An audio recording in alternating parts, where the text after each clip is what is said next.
Outlander is back this week with episode 12 of season 7, and this wasn't only an eventful episode, but it was definitely the raunchiest one that we've had in the season so far. We saw the repercussions of William finding out about Jamie being his father, and us seeing that, like what was shown to us when the title of the episode was played, the apple doesn't fall far from the tree. And we saw that very tree being Jamie dealing with Lord John and thinking with his fists and not his mind. With Lord John escaping in the dead of night and looking to get his way back to Philadelphia after being captured, the gunshots as the episode faded to black and drew to a close painted a bleak picture for the character that was sent to his death by whom he considered a good friend. So with that, let's dive into the episode and break down all that there was to take away from it. Here is Outlander Season 7 Episode 12, Ending Explained. Just to let you know, this video will contain spoilers. Lord John. This episode saw Lord John getting a large focus following him being taken by Jamie as a way of getting leverage on the British soldiers to stop them from going after him. This is something that proved to be successful. However, once they both made it to the edge of town, John revealed to Jamie that he was intimate with Clare whilst he was away. Something which brought out the violent side in Jamie, a side we hadn't seen for a while. Whilst the pair were going at it with one another, a group of soldiers from the Continental Army approached them and Jamie handed John over to them as a prisoner. I was surprised by this because even though John did sleep with Jamie's wife Clare, they had been good friends over the years. Jamie was perceived to be dead when they were intimate with one another, so there was no love or enjoyment that was in it for both Clare and John.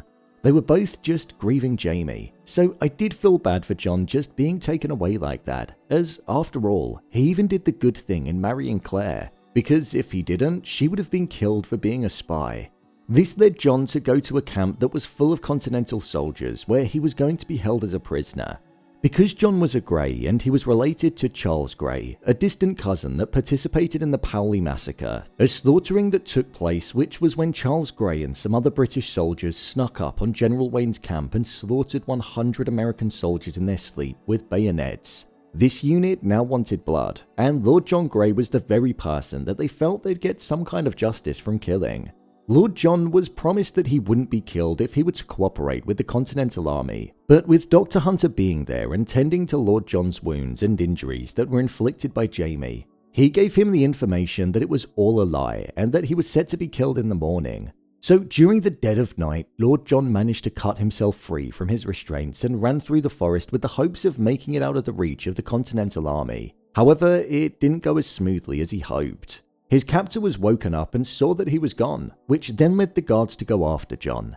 They weren't actually that far behind him, and as the episode drew to a close, gunshots in the direction towards him was what closed the episode off. Do I think Lord John was killed? Well, he actually featured in the trailer for the next episode, so I don't think that will be the case.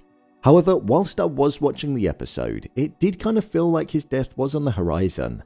If the show follows in the same pathway as to what the novels do, then I don't think we've got anything to worry about when it comes to the safety of Lord John Grey and him surviving, because he doesn't get killed in this instance. William. William's involvement in this episode was one which was on the cusp of being comical. He was just having these violent outbursts, which did make me laugh from time to time, especially when he hit Ian for no reason whatsoever after being so soft and kind to Rachel. William was struggling with coming to terms with the fact that he was Jamie Fraser's son, and this was best summed up when he looked in the mirror in the house and he didn't recognize himself when he was looking in it.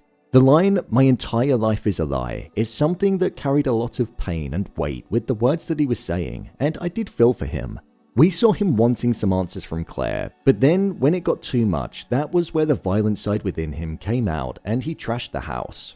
Clare said, "The apple doesn't fall far from the tree," and that connected to the shot that we had in the opening title sequence of the episode, showing that William and Jamie are a lot more similar than William would probably care to think and hope. He took his frustrations out on Ian and Rachel when he encountered them by getting Ian arrested for assaulting him, when in reality it was William who instigated it. Plus, he also kissed Rachel too, which caused her to spit on the floor in response, showing that she now wanted nothing to do with him following the way that he acted. The fact that he had William sent away with the guards was something that also mirrored what Jamie did to Lord John, showing that they were in fact similar.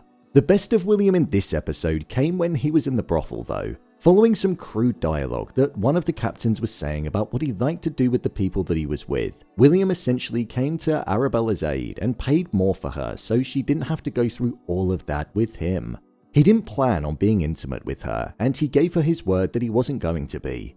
This meant a lot to him because his word was all he felt that he had left of his previous identity, but that even got broken.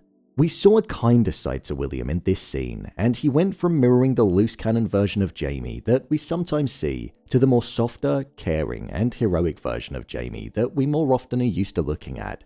I think William and Jamie's relationship will improve as time goes on, because they're so similar, and William also has that added edge of Jamie being on the opposing side of the war, which comes with other strong opinions. It's just going to take a bit of time for them to actually make amends and build any kind of relationship. Jamie and Clare. Outside of Jamie finding out about Clare and John, within this episode we saw that he met with Colonel Morgan, where he wanted Jamie to meet with George Washington. Colonel Morgan was considered to be one of the most talented and skillful tacticians during the Revolutionary War, and he was also close with George Washington. Washington was impressed with Jamie, and he'd also heard about his bravery and involvement during the Battle of Saratoga. This prompted Washington to promote Jamie and give him the command of a battalion. This is all in preparation for the Battle of Monmouth. Clinton was withdrawing civilians from Philadelphia, and it seems like the Battle of Monmouth is something that is imminent. This battle was the last battle of the Philadelphia campaign, and it's where the Continental Army will regain control of Philadelphia following the British troops' withdrawal. So it's going to be an interesting moment to see in the show for sure. With regards to Jamie and Clare, Jamie was furious over the fact that Clare had slept with John whilst he wasn't there. What started with Clare being apologetic turned into her being more firm and aggressive with Jamie due to the way that he was acting.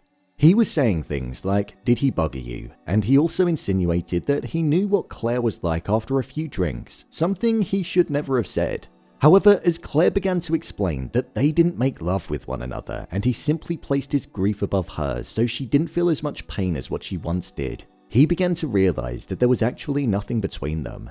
Did we see Jamie regret his actions over what he did to Lord John? I don't think regret is the right word, as I believe he thinks that John will be okay. However, with Jamie finding out that John didn't make it to Clinton and that he'd been recommissioned in the army, I feel he's going to start to wonder if John is actually dead or alive. Will the pair rekindle their brotherly relationship? I think they will. They've been there for each other for a long while, throughout many events in both of their lives, as Jamie even said. So I can't see this feud lasting forever.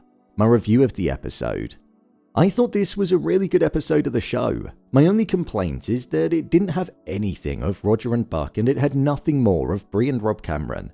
I feel like that's such a large story and it's almost being pushed to the side at the moment. There's so much at stake within it, and I really want to see it developing more. So I hope as we embark into the second half of the second part of Season 7, we'll get more of that story unfolding. With regards to the performances in this episode, I thought they were all really strong. William stole this episode for me because we got to see a lot of range from him and him also dealing with all of the different issues that he was facing. It went from feeling bad for the character to not liking him to then feeling bad for him again right at the end. William and Jamie's story in this episode was one that did literally mirror each other. They sent somebody away to the guards and they finished the episode with making love to somebody. This season is shaping up to be a really good one. I'm quite happy to say that I feel it was definitely worth the wait, and the quality hasn't dipped in the year and a bit that we were waiting for the second part of Season 7. With the Battle of Monmouth being on the horizon, I can't wait to see the battles resume in the show, because in part 1 of Season 7, Saratoga was epic to watch on screen, and I'm sure Monmouth will provide the same feelings and scale.